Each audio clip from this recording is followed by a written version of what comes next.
Hello everybody, Iain Robson here. Welcome back to Oklahoma.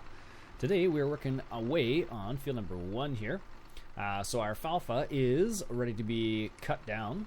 As you can see, it's got, well, I don't think... Someone was saying the other day that if alfalfa goes to this stage where it flowers like this, it's not necessarily the best stage to cut it. Anyways, but in the game, that's how it's displayed as ready to be harvested. Anyways, as you can see, it's ready to be harvested. It is good to go.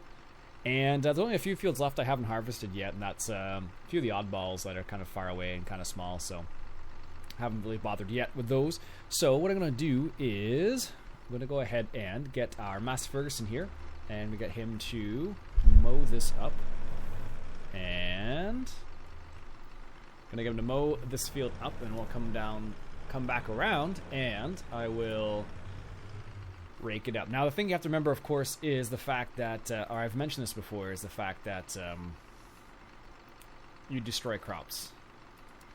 And in this context, even though it's considered like a grass, you still destroy the crops in this context, which is a shame, but it's the way it works.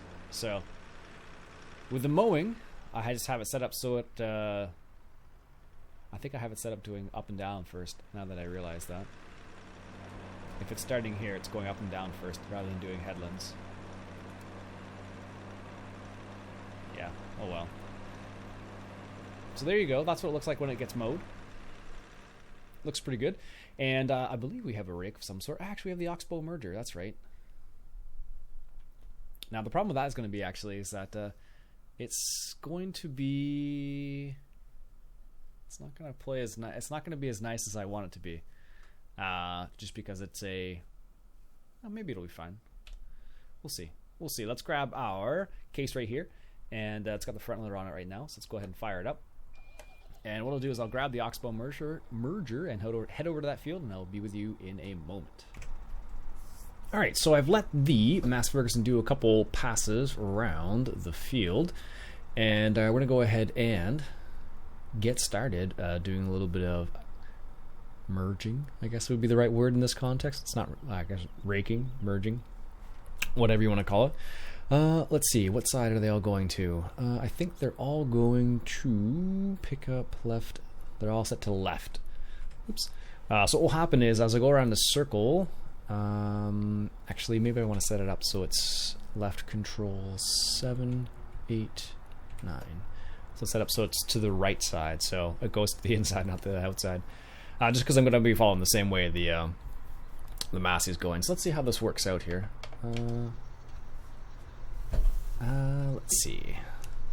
Be curious to see how this would work versus courseplay. I know courseplay does work with this, so be curious. Now, one of the big problems with this, of course, is the fact that... oh, why is it going to the left? Oh, I see.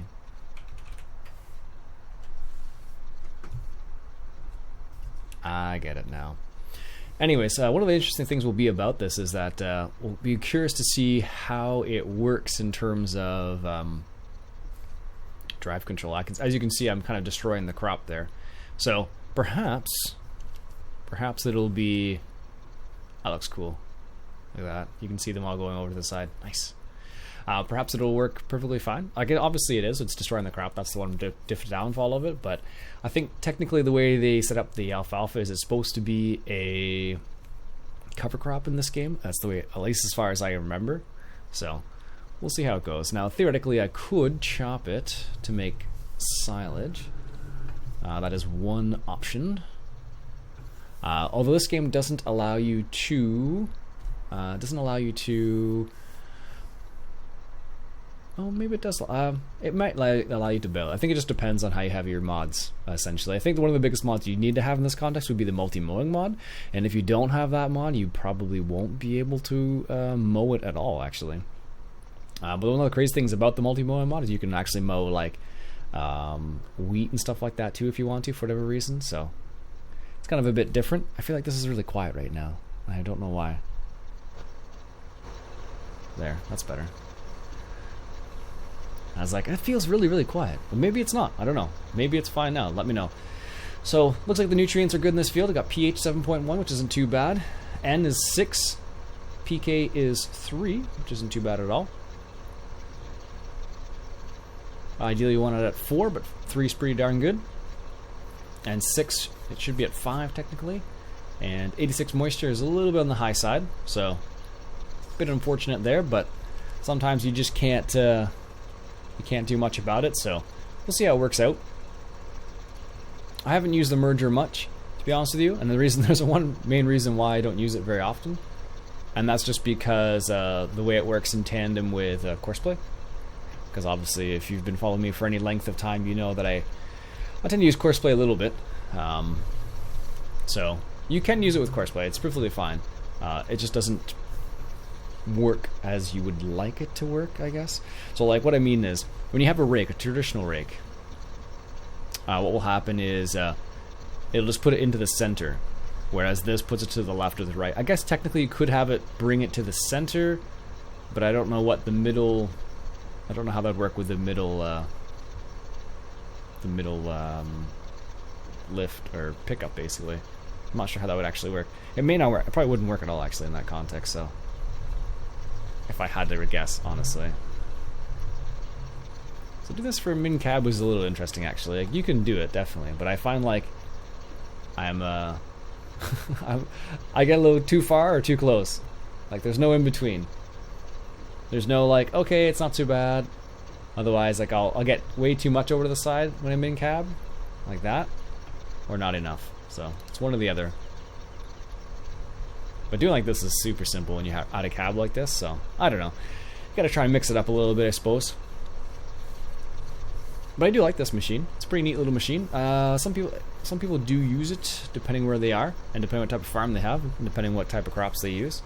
It's not common for everybody, of course, because not everybody needs to use a merger like this. For example, my in-laws don't use any kind of rake at all. They just use a tedder and just ted it in the windrow. Like, basically where it gets chopped from the moco, it just leave it there, and they just ted it straight in that windrow, as opposed to moving it at all, because then you're going to lose more material. So that's how they do it, at least. So there's lots of different options there. Just depends on what tickles your fancy, I suppose, and what you need to do with it. Like, if you're feeding it to cattle, or if you're chopping it, or etc., basically. So excellent. Now, I'm not sure. We do have the money for a chopper, and let's take a quick little peek over by our bunker, and let's just finish this pass first. Let's just take a quick little peek over here at our stores. Looks like we have a decent amount of silage. 158,000 liters of silage is not so bad. I don't have any straw in storage, which is okay. But we do have some hay and straw bales over there. I think this truck is still running. Let's just find out. I'm pretty sure it is. Oh yeah, it definitely is. It's a fuel trailer there, Thunder Creek. Let's take a quick peek at what the levels are like. In terms of hay, how much hay do we have here? I got a fair bit of straw still. That's the straw that was left from last time. And this is the hay we have. Now, because of the way alfalfa works, I don't think you can like ted it and go through the whole like procedure you normally would, unfortunately. So you can just bale it straight up. Like, for example, after I do this windrow, I could theoretically just bale it up straight away. That's definitely a possibility. Or you could chop it, like I said. I don't know what we need more though. So let's go take a look at our bunker. All right, so we do have this bunker here. We haven't tried out yet. This is the one from American Eagle Mines, like I was saying before. One of the previous episodes. So we could theoretically use this as well. We could do a bit of both, technically. We could rake part of the field. We're going to need to rake it all, I should say. But we could bale some of it and chaff some of it as well. Both is a possibility. Anyways, I think what we should do for now is probably finishing raking would be a good idea before we rake any plans in the future. So what I'm going to do here, I'm going to try this. I'm not sure how it's going to work yet. But I'm going to just use GPS here, and let's see how it works out with this. I'm sure it'll be fine, honestly. So it'll be curious is to see how much material you lose, because of course the GPS, I wouldn't say GPS, but the way Farm Sim seems to work is it seems to not play nice in these kind of categories where you're going to lose some of your material if you decide to move it more than once. That's what it seems like, at least. So that's why things like the Big M are really nice, because they just, you know, pick it up and drop it right in place, which is really nice. I think there's an ice cream truck outside. Random thought. If my wife were here, she would be like, ice cream truck. Does it every time, whether she wants ice cream or not. Anyhow. So, yeah, I think you actually lose some material by doing this. But I do like that texture. How it's just picking up the alfalfa and moving it over. That's nice. What we'll do is we can use this, we'll use the GPS, because it moves it over to the right, basically. So it doesn't matter which way we're going. It'll always move it to the same spot, or the same direction. There we go. Lift it up. Make a turn. There we go. Drop it down. And we should be picking up it all. Let's find out. No, we're missing a little smidge of it. So let's go ahead and decrease the working width to, let's go for 10. Sure, that works. Let's see how that plays out. Should be able to get it all there. Yes, there we go. Good. So what's probably going to happen now is we're probably going to lift up stuff we already put down, but at least it'll be in a single straight row, which is nice. Excellent. Nice. What's anything fancy we can do in here? What does that say? Fender on, off.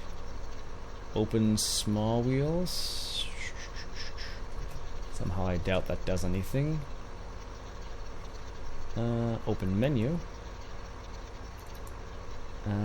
Button G. Really? Oh, that's just that GPS. I always forget they have that kind of thing. Every time I see like open GPS, I'm like, really? You can open up GPS mod with that? I'm like, that's kind of cool. I'm like, but it has nothing to do with it at all. But like, I've done it like 2 or 3 times, where like kind of like just going like, oh, okay, I guess that works, I suppose. So, anyhow, let's see how this would work if we set it up for. Let's just see how that's going to work. Oh, it's totally going the wrong direction. I want it to spin this way. Let's just see. Ah, there we go. Not too bad. Yeah, that's what I figured. We're gonna pick up stuff we already put down. That's okay. We'll survive. The question is, how much of it is being lost? That's always the curious thing, right? So theoretically, like picking up and dropping off like this is probably like it'll dry faster if you drop it straight like this with that type of mower. But if you move it around a lot, you'll lose some of the leaves and whatnot from the actual material. Now, granted, I'm not an expert when it comes to alfalfa, not by a long shot, but that's how it kind of works, as far as I know, at least. It would be the same thing if it was hay, like regular hay. So, all right, so we're about halfway down the field here.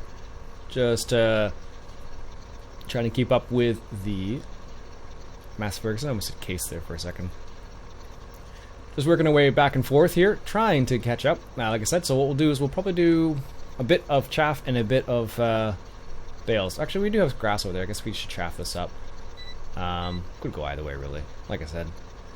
All right, so I'll come back once we're done. All right, so just finish up the slash a little bit here. Let's go ahead and lift it up, turn it off, fold it up there. There we go. So got it all raked up. So what we're gonna do now is I think we'll buy the forage harvester and we'll go that route. Because we do have a grass field, we could bale. And it's kind of funny because you can do either or. Because we have bales and we have silage technically, but this is a nice way to have a large store of silage or hay, depending which way we go. I think though, maybe what we'll do is we'll bale it this time because we actually used a forage harvester last time on the alfalfa. I think it was over by field 12 maybe. Just leave the forage harvester, or leave the windrow the merger right here. Wow, can't speak. Alright. Let's go grab the baler. And we'll bale it up. Because the only reason I'm doing this is because last time we did it... forage harvester it up. Forge harvester it up. Alright, so let's go ahead and do that. And what we'll do is I'll use this tractor because this has got a bit more horsepower.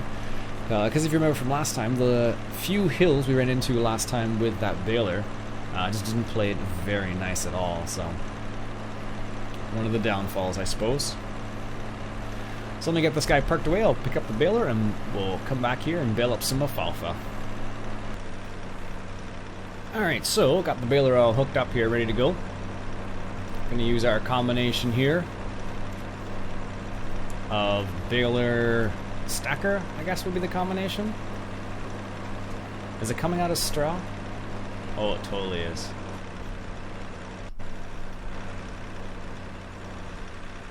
I think I discovered this before.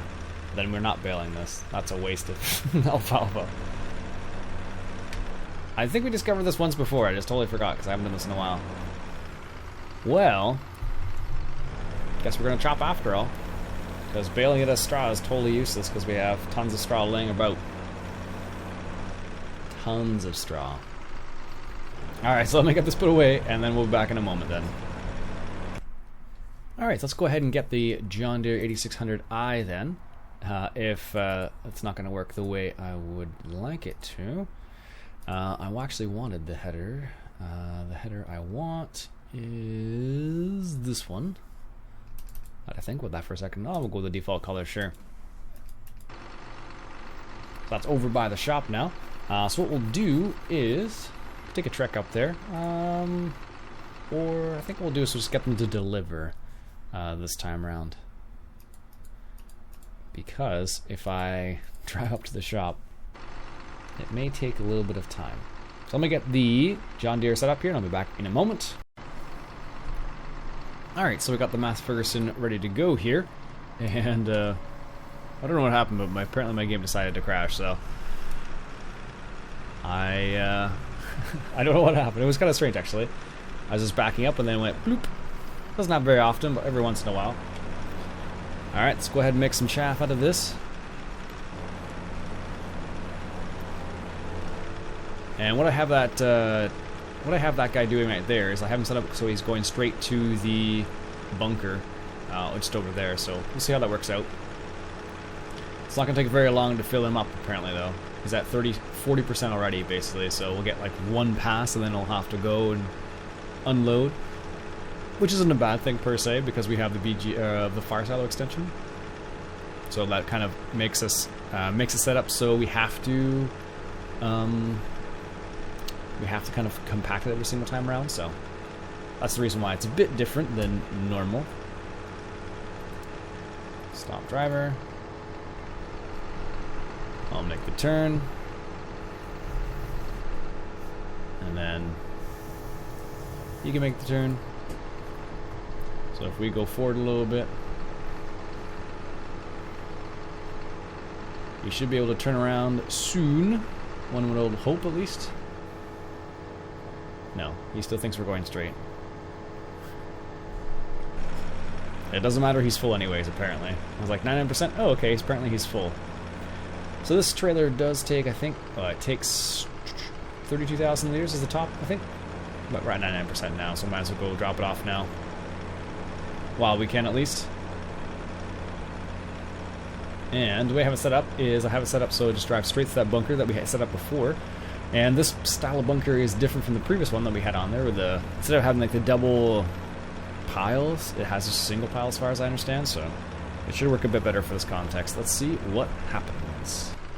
Alright, so here we go. Let's see how this works out. We should start tipping soon, one would hope. I don't know. Oh, there he goes. And what should happen, at least with course plays, they should be able to just dump a little bit at every single section. And because this is a pretty big, bunker, shouldn't have any problem with that. Perfect. All right, let's hop into this guy, which is already set up. And let's go ahead and bring up the information so we can see the compaction. And let's see how it works. Should be pretty good. This seems to be better already. Better than the other one already, so that's a good sign.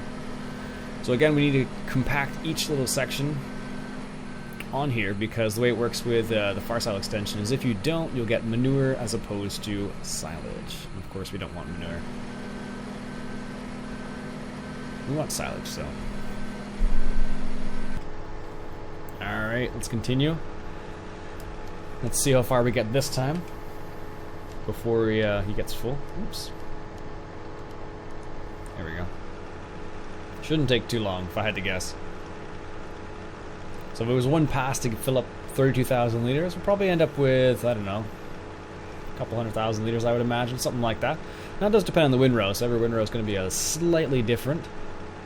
So this one obviously is not as good as the other one, because we're not filling it up nearly as quickly. So that oxbow merger, like I mentioned before, because you're moving it around a lot, for whatever reason, the way farm sim works is it kind of like you decreases the yield you get from it. It seems like, at least. I don't know if that's actually true, but it always seems that way. So considering we had a shorter windrow before and we filled it up on the first pass, and now we're not, it seems a bit strange, right? So anyways, that's kind of my point of view on that. Alright. Let's make a turn. There we go. Whoops. Totally missed that little bit there. Should be able to pick it up. This thing has a pretty wide pickup, actually. Whoops. Not trying to pick up the trailer, of course. Jeez. There we go. 74%. And I do like this forage harvester, so it's nice. It's got a very... looks pretty good. I don't know if it's... I'm not sure if it's similar to the ones we saw in 2013 or not. I don't know, actually, so that would be kind of an interesting question to find out. Is it close to the FS13 ones or not? There we go. Just turn that off, let that guy do his thing, and we'll be back in a moment. Alright, he's back once again. Helps if I turn the combine on. There we go. Number of times I've done that. This is why I end up leaving it running half the time, because you just end up forgetting about it.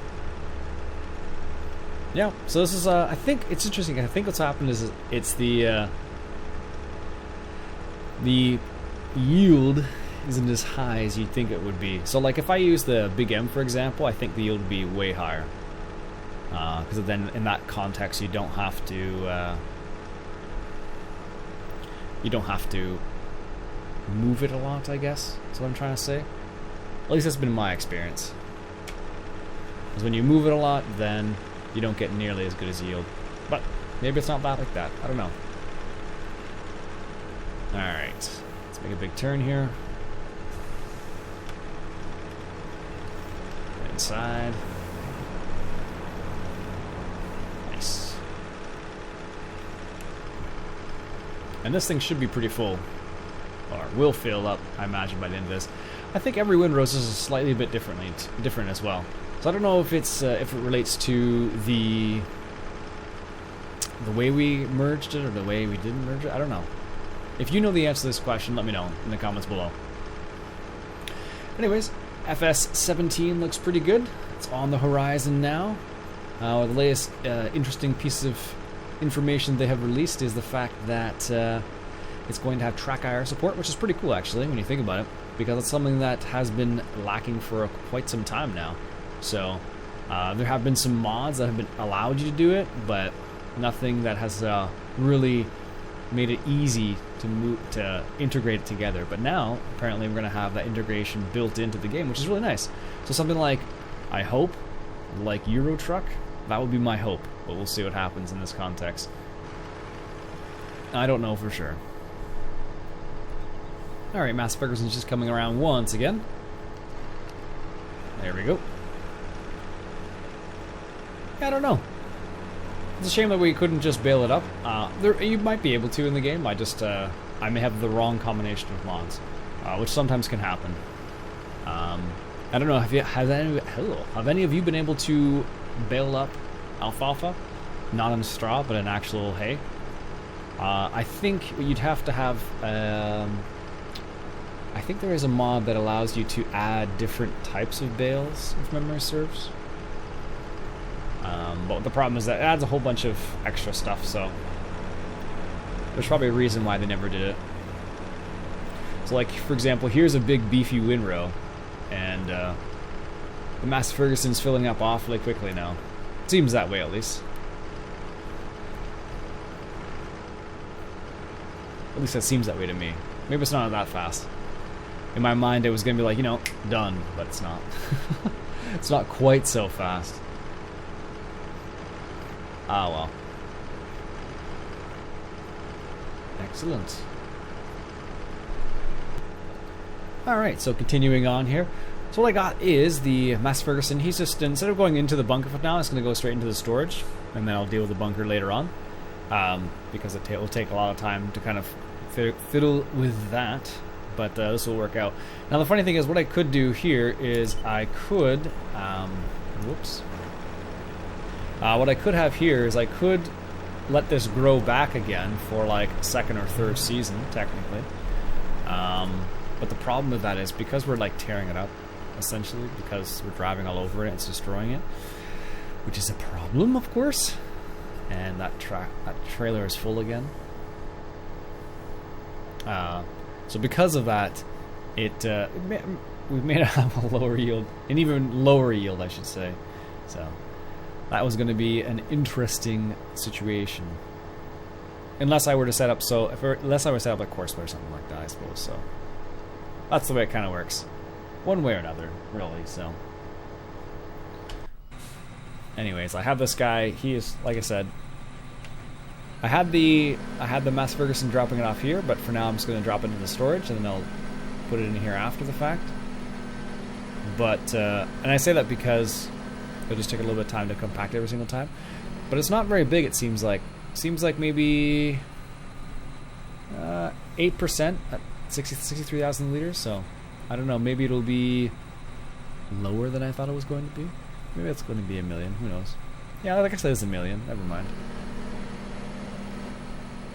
But I kind of like it. It's a nice size. Works well. Courseplay was able to pick it up, so that's a good thing as well. So I'm happy about that.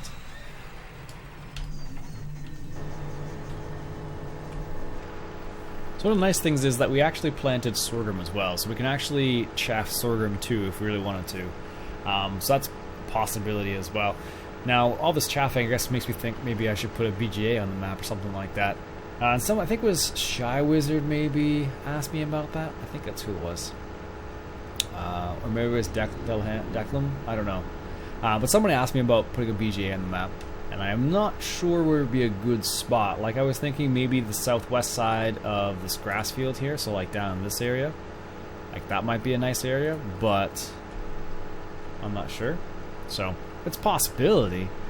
Like, it's easy enough to put a BGA on the map, but just a question of where, really. And whether or not you want to get into that. Because, like, I like the BGA extension, which is a lot of work. Because what you have to do is you have to basically manage it every single day. And if you don't, you will run into problems, basically. Because what will happen is...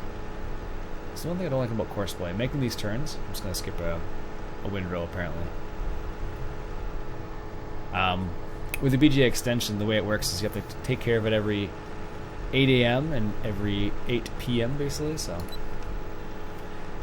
it's good and it's bad basically. So nope, that's 100% already again.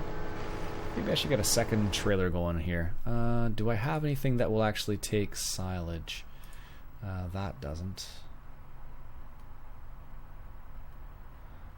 No, I don't. Okay, so let's take a look at tippers real quick. Let's get in like an all-purpose tipper maybe, something that would work for silage but not limited to silage. Do I have any other interesting options? Let's just get an OAB one, another OAB one. Let me get this set up here. Alright, so I got the second